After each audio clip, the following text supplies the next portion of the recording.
కాళేశ్వరం అక్రమాలపై సీబీఐతో దర్యాప్తు చేయించాలని బీజేపీ ఎప్పటి నుంచో డిమాండ్ చేసిందని అన్నారు ఎంపీ డీకే అరుణ. జస్టిస్ పీసీ ఘోష్ కమిషన్తో ప్రభుత్వం కాలయాపన చేసిందని ఆరోపించారు. కవిత, కేసీఆర్, కేటీఆర్ వేర్వేరు కాదని అంతా కలిసి అవినీతికి పాల్పడ్డారంటున్న డీకే అరుణతో మా ప్రతినిధి భాష ఫేస్ టు ఫేస్. జాతీయ ఉపాధ్యక్షురాలు మహబూబ్ నగర్ ఎంపీ డీకే అరుణ మనతో ఉన్నారు. మేడం, ఏంటి కాళేశ్వరం ఎపిసోడ్ ని సీబీఐకి అప్పచెప్పడాన్ని ఎలా చూడాలి?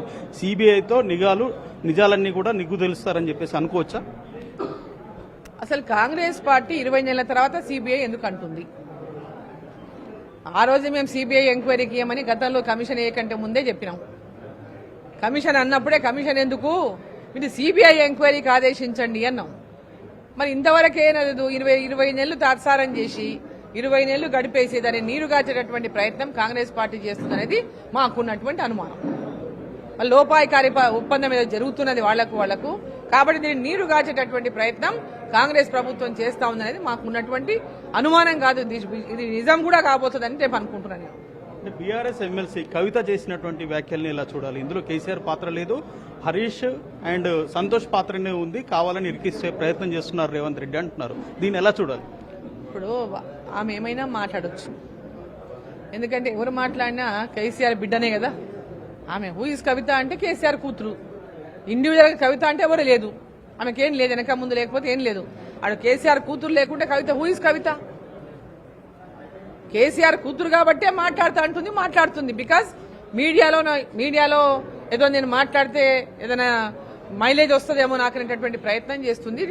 డైవర్ట్ పాలిటిక్స్ అని వచ్చింది. దీన్ని ఇష్యూని డైవర్ట్ చేయడానికి కూడా ఈ పాలిటిక్స్ మాట్లాడతారు. అటువంటి పాలిటిక్స్ చాలా బ్రహ్మాండంగా బీఆర్ఎస్ పార్టీ ప్లే చేస్తుంది. కేసీఆర్ కవిత వేరా, కేసీఆర్ హరీష్ రావు వేరా, కేసీఆర్ కేటీఆర్ వేరా? కుటుంబం అంతా ఒకటే కదా.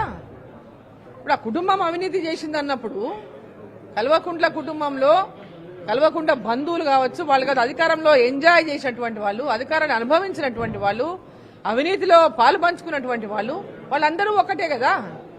కవిత ఏదో డైవర్ట్ పాలిటిక్స్ చేయడానికి మాట్లాడుతుండొచ్చు, కానీ ఖచ్చితంగా వీళ్ళందరూ కూడా అవినీతిలో పాత్ర ఉన్నటువంటి వాళ్లే.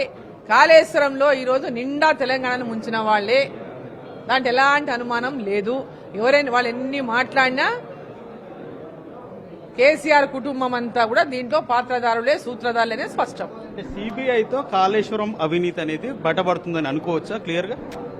ఇప్పుడు ఎందుకు అధికారంలోకి రాగానే కాళేశ్వరం అంత చర్చ జరిగినప్పుడు సిబిఐ ఎంక్వైరీకి ఎందుకు ఆదేశించలేదు అన్నాడు.